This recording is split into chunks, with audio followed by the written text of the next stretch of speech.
being comfortable with, but not going to your dream moves. I'm also changing vowels, as you can hear. Yeah, so make sure you keep doing that. Just means the placement and the vowels are all being used as well. So you're not just stuck on like an R, for instance. So make sure you change them up. It doesn't matter which way, it can be anything. Yeah. I would probably do another one like that. For instance, one of my favorites is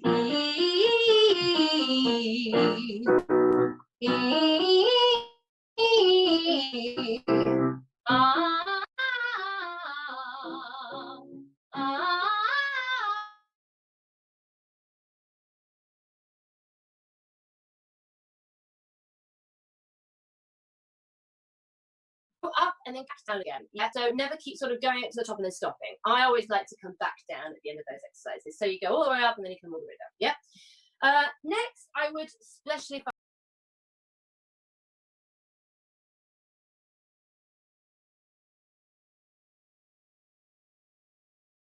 so to explain twang in its easiest sense is to give you an American accent. So if you think of an American accent, if you think of a very broad American accent, like if you think of Mean Girls, for instance, the musical, I don't know, that's a brand new show that's out in America. I don't know if you've heard it, but if you went and listened to it on Spotify, that is twang in its absolute perfect image, right? If you go and listen to that, everyone is speaking there. Okay, so everything's speaking there. Very, very twangy, yeah. So it's just, it shoots through the sound very much. It's British, I suppose. Like if we think of British sounds, they tend to be much darker, yeah. So as you can hear, my accent's darker as opposed to there, yeah. A northern accent, for instance, is very dark, you know, because they speak very low and at the back, yeah. French, if we have any French people, a very dark language, yeah. You speak really, really dark, a bit like RP, yeah. Italians can be sent, or they have got a lot, they sometimes have a lot more sort of colour to it. So yeah, every accent is different, okay, and every accent has its own challenges and brings with it challenges. So just remember that. But if you want a perfect example of twang, go and listen to an American, a very sort of brash American accent. That's twangy. It's nice to use because we want to have a bit forward placement. Something like Wicked, where I need a lot of high belting. It's like right at the top of my range. Yeah, I need to get that out there so that defying gravity is easier to do. Yeah. Otherwise, I'm and I'm really the back of my throat if I try and keep it too far back. So we want a bit of twang. Easiest to do is something on n, yeah. So I would just do yeah.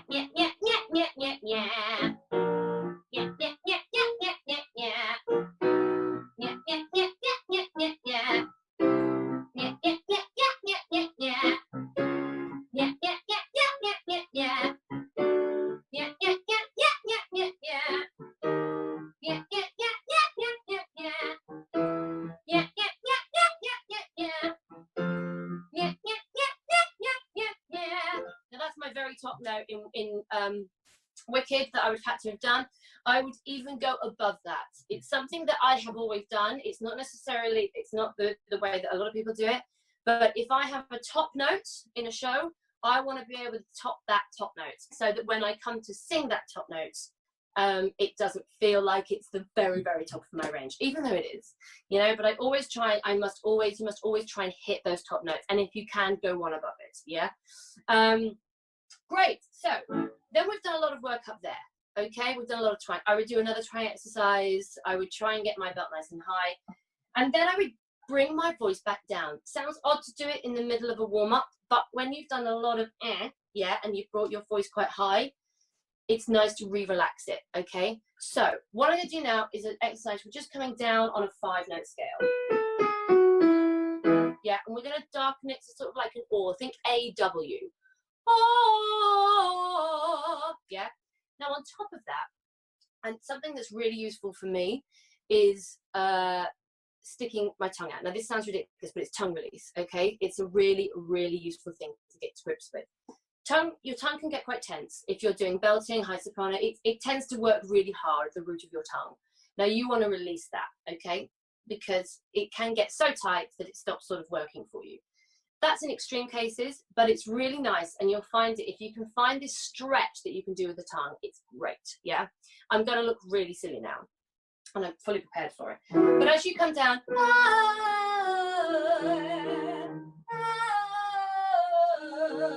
you stick that tongue out and you can feel a stretch. It's going to release it slightly, yeah? Now you can do a tongue release on anything, okay? You can do it on a scale, you can do it on exercise, yeah, you can do it on anything. You could even just do it without voicing it. You know, making sure you're feeling there's a stretch, okay? Be really, really useful. But for now, let's do the R down, yeah?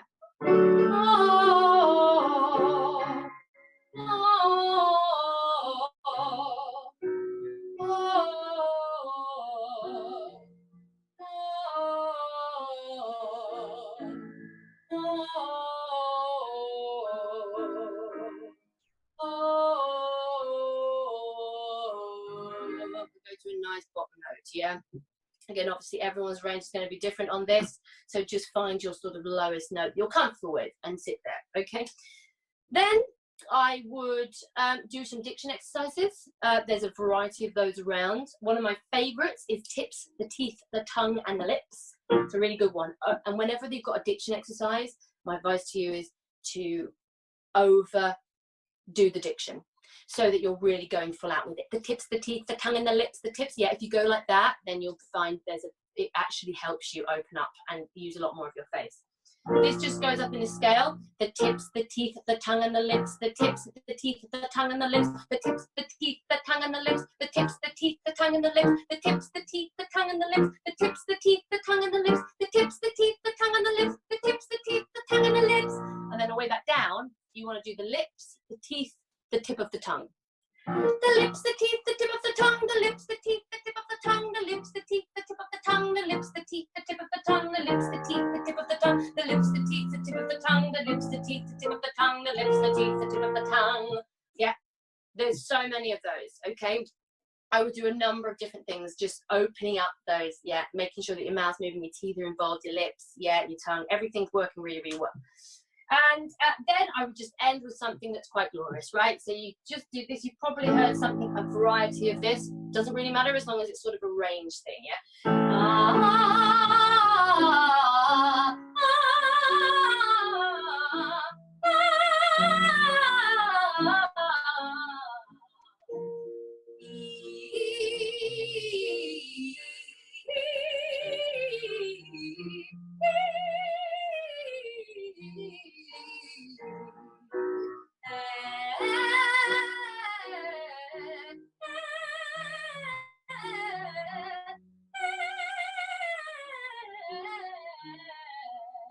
Do one really quietly on R.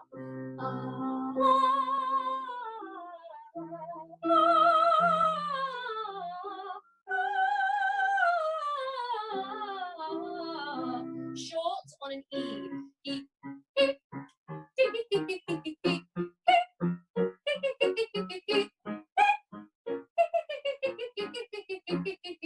Now R.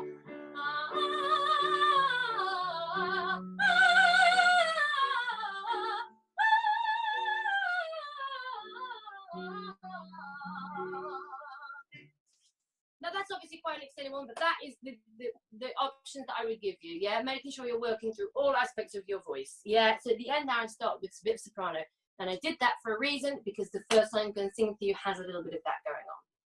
Okay, so that's the warm-up section. Well done. If you've joined in, brilliant. Grab a drink. If it's a tea, if it's a water, whatever it is, grab it. Great. So we're getting to the point now I'm going to do my first song.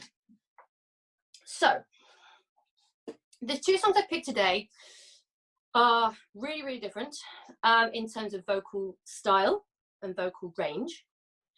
And also in song choice and what that song is useful for. The first one I'm going to do today is When She Loved Me from Toy Story. Okay, now this is a great one because animation. Okay, so it's really, really useful because it's Disney. So, you know, there's lots of uses for it when you're up for anything to do with Disney or anything to do with, you know, maybe even TIE or anything that you've got that involves you acting childlike or sincere. Yeah, it's also really good for pantos because it's quite princessy. A lot of the Disney stuff is quite princessy. So, and although this one is a little bit different because it's a toy, it's still the same sort of category, yeah? So, that's the reason why I picked this first one, okay? And it's an absolute favorite of mine because it's really nice to play. The thing about Disney songs are they're normally really good with story, okay? So you're normally not going to have any problem. But this is one of the things I want to say to you straight away about song choice. Make sure there's a story to tell. Even if it's not the most amazing story, it's still a story. You've got to have something to grab hold of, yeah? And if you don't, it will just, you have nothing to play, right? You want to make sure you've got a story to tell and a character to play, okay? It will sell you the best, trust me, okay? So yeah, so it's really good for a variety of auditions. I've got a little bit of soprano in it, and also for me, this is good to show a soft side, a vulnerable side, yeah? Which is not always something that I can show anymore, but it is a really good side to show. I also do think that you can show this as a more mature person as well. So obviously 10 years ago, I'm going for the princesses. Now I'm going for their mums, yeah? But essentially, you can sort of mix it up. And I love songs that you can switch around so that you've got, you know, the possibility of doing either or. They're really useful to you in an audition sense. So make sure that if you can find that, it's perfect, right? So I'm going to sing it for you now. I'm just going to have to do a little bit of jigging and make sure this goes up a little bit.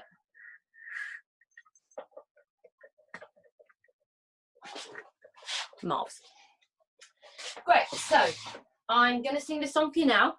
And I'm going to, if you would like to sing along, please do, if you know it. If not, we're going to sing it again afterwards, once I've explained a little bit about it and a little bit of performance aspect for it. So just bear with while I get the music.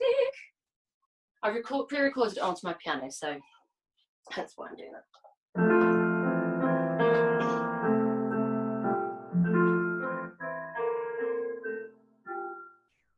When somebody loved me, everything was beautiful. Every hour spent together within my heart. And when she was sad, I was there to dry her tears. And when she was happy, so was I. And she loved me. Through the summer and the fall, we had each other, that was all. Just she and I together, like it was meant to be. And when she was lonely, I was there to comfort her. And I knew that she loved me. Though the years went by, I stayed the same, but she began to drift away. I was left alone. Still I waited for the day when she'd say, I will always love you. Lonely and forgotten, I never thought she'd look my way. Then she smiled at me and held me just like she used to do.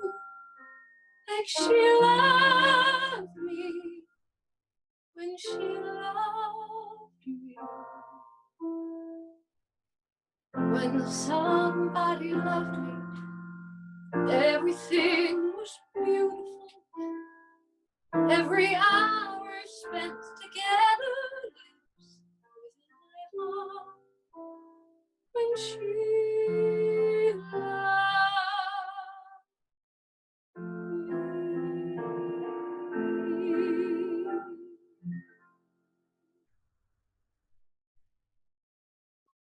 Good. So that's the end of my song.